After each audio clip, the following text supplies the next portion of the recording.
শীতকালে আমি নিয়মিত গোসল করি না, আর জুমাবার আমি গোসল না করেই মসজিদে গিয়ে নামাজ পড়েছি, এটা ঠিক হয়েছে কিনা? আমার মা আমাকে এই জন্য বকাঝকা করেছেন। আমি একটা মেয়েকে পছন্দ করি, সে আমাকে পছন্দ করে, কিন্তু তার সাথে কথা বলি না। তাকে বলেছি সময় হলে সরাসরি বিয়ের প্রস্তাব দিব ইনশাআল্লাহ, এতে কি গুনাহ হবে? মারিয়া ইসলাম লিখেছেন, হায়েজের দিন সংখ্যা শরীয়ত অনুসারে কিভাবে গণনা করব? যেসব ওষুধে হারাম উপাদান আছে সেসব ওষুধ ব্যবহারের শরীয়ত বিধান কি? শাহিন আক্তার আপনি লিখেছেন, স্ত্রীকে পাশে রেখে স্ত্রীর প্রতি মনোযোগ না দিয়ে ফোন চালানো নিয়ে কিছু বলেন হুজুর। বর্তমানে অনেক মসজিদ মাদ্রাসার টয়লেট ব্যবহার করার জন্য 5 টাকা 10 টাকা করে নেয়, এটা নিয়ে আপনার মন্তব্য কি? আপনার নামাজ তো হয়ে গেছে, কিন্তু জুমার দিনে গোসল করাটা সুন্নাহ, আপনি গোসল না করে একটা সুন্নাহ থেকে বঞ্চিত হয়েছেন, অতএব আপনার মায়ের বকাঝকা ওই অর্থে ঠিকই আছে। আমি একটা মেয়েকে পছন্দ করি, সে আমাকে পছন্দ করে, কিন্তু তার সাথে কথা বলি না। তাকে বলেছি সময় হলে সরাসরি বিয়ের প্রস্তাব দিব ইনশাআল্লাহ, এতে কি গুনাহ হবে? আপনি তার সাথে কোনো প্রকার সম্পর্ক রাখলেন না, একটা নির্দিষ্ট সময়ের অপেক্ষা করছেন, বিবাহের প্রস্তাব পাঠাবেন, তিনি নিজেকে সেভ করছেন, আপনি নিজেকে সেভ করছেন। এরকম যদি হয়, কেউ অন্যকে জাস্ট পছন্দ করে রেখেছেন, এটা নাজায়েজ হবে না, এটা গুনাহ হবে না। কিন্তু আপনাদের এই পছন্দ করে রাখাটা যদি আপনাদের জল্পনা কল্পনার বা মনে মনে গুনাহের জগতে আপনাদেরকে নিয়ে যায়, তাহলে আপনাদের সম্পর্ক ইতি টানা উচিত, এই সম্পর্কে ইতি টেনে আপনাদের গুনাহ থেকে বেরিয়ে আসার চেষ্টা করা উচিত।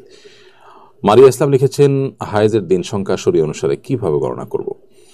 আপনার যদি আগে থেকে নিয়মিত হায়েজ বা মাসিক হয়ে থাকে একটা নির্দিষ্ট সময়, তাহলে সেই দিনগুলোকে আপনি মাসিক হিসাবে গণ্য করবেন। কখনো কালে ভদ্রে বেশ কম হয়ে গেলেও আপনি আগের দিনক্ষণ হিসাবেই আপনি মাসিক ধরবেন। আর যদি আগের দিনক্ষণের মধ্যে পরিবর্তন হয়ে যায়, অভ্যাসটা পরিবর্তন হয়ে যায়, তাহলে নতুন যে অভ্যাস হয়েছে, স্টাবলিশড হয়েছে, সেটাকে আপনি মাসিক হিসাবে গণ্য করবেন।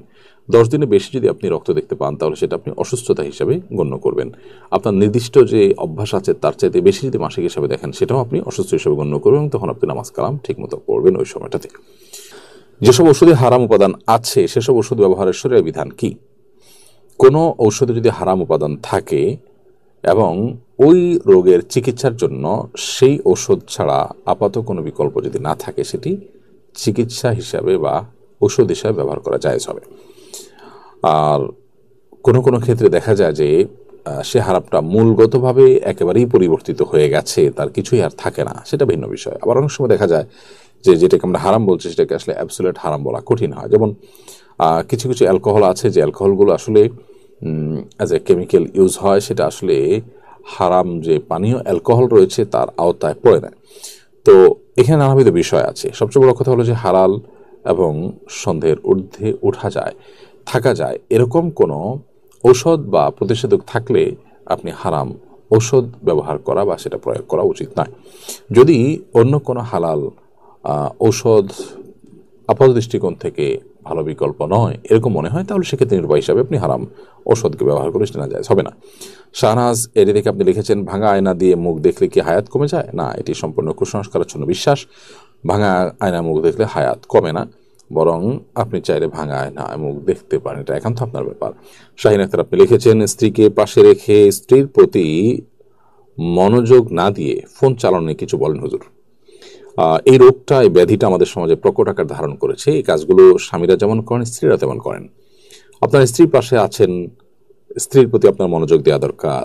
বাহির থেকে আপনি এসেছেন, এখন পরিবারের হক, তাদেরকে অ্যাটেনশন দেওয়া দরকার। নবী সাল্লাল্লাহু আলাইহি ওয়াসাল্লামের সুন্নাহ হলো বাসায় যখন থাকবো আমরা, তখন বাসার মানুষজনের হক আদায় করা, তাদেরকে সময় দেওয়া। সেটা না করে আপনি মোবাইলে আসক্ত হয়ে টিপাটিপি করছেন উদ্দেশ্যহীনভাবে, এটি অবশ্যই আপনার পরিবারের প্রতি আপনার অবহেলা, অমনোযোগিতা এবং দায়িত্বজ্ঞানহীনতা, যেটি কোরআন যে আল্লাহ নির্দেশ করেছেন, আশিরুহুন্না বিল মারুফ, তোমরা তোমাদের স্ত্রীদের সাথে সুন্দরভাবে দিনাতিপাত করো, যথাযথভাবে দিনাতিপাত করো, এটি তার বিপরীত, যার কারণে একজন আদর্শ মুসলমান এটি করতে পারেন না। ঠিক একইভাবে একজন স্ত্রী তার স্বামীর হক আদায় না করে তিনি ঘন্টাকে ঘন্টা ইউটিউবে, সোশ্যাল মিডিয়াতে, বিভিন্ন গ্রুপ ইত্যাদিতে এঙ্গেজ হয়ে আছেন।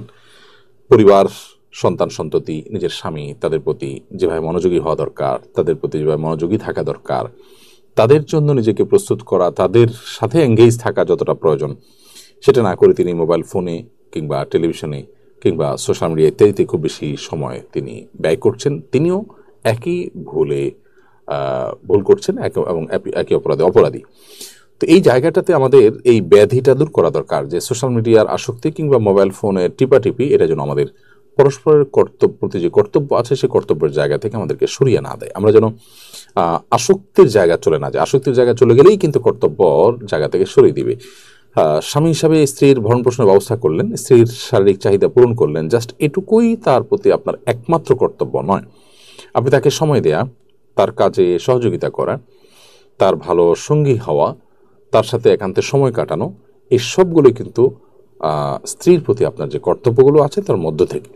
সো সেগুলোর ব্যাঘাত সৃষ্টি হয় বা সেগুলোকে আপনাকে আদায় করতে দেয় না, সেরকম কোনো কাজ আপনার মধ্যে যদি থাকে সেটা নিয়ে আপনার বারবার ভাবতে হবে এবং সেখানে সংশোধনী আনতে হবে। এই সোশ্যাল মিডিয়ার আসক্তি, মোবাইল ফোনের অতিরিক্ত ব্যবহার, এটা আল্লাহর থেকে আমাদেরকে দূরে সরাচ্ছে, বান্দার হক নষ্ট করাচ্ছে, জাহান্নামের দিকে আমাদেরকে নিয়ে যাচ্ছে। বিধায় বিষয়টা খুবই সিরিয়াস।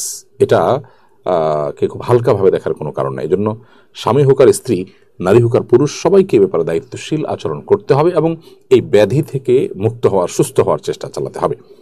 বর্তমানে অনেক মসজিদ মাদ্রাসার টয়লেট ব্যবহার করার জন্য 5 টাকা 10 টাকা করে নেয়। এটা নিয়ে আপনার মন্তব্য কি? মসজিদ মাদ্রাসার টয়লেট ব্যবহারের জন্য 5 টাকা 10 টাকা করে যদি নেওয়া হয় এবং সেটা মসজিদ মাদ্রাসার উন্নয়নের কাজে লাগানো হয়, সেটাকে আমরা নাজায়েজ হিসাবে দেখার কোনো কারণ নাই বা নাজায়েজ বলার কোনো কারণ নেই। কারণ টয়লেটের নির্মাণ, এটার পরিচ্ছন্নতা, এটার রিপেয়ারিং ইত্যাদিতে যে খরচ খরচা হয়, সেটার ভিত্তিতে এটাকে তারা অবশ্যই টাকার বিনিময়ে দিতে পারেন এবং সেই টাকাটা সংশ্লিষ্ট প্রতিষ্ঠানেই কল্যাণে ব্যয় হলো। এটি নাজায়েজ কোনো বিষয় নয়।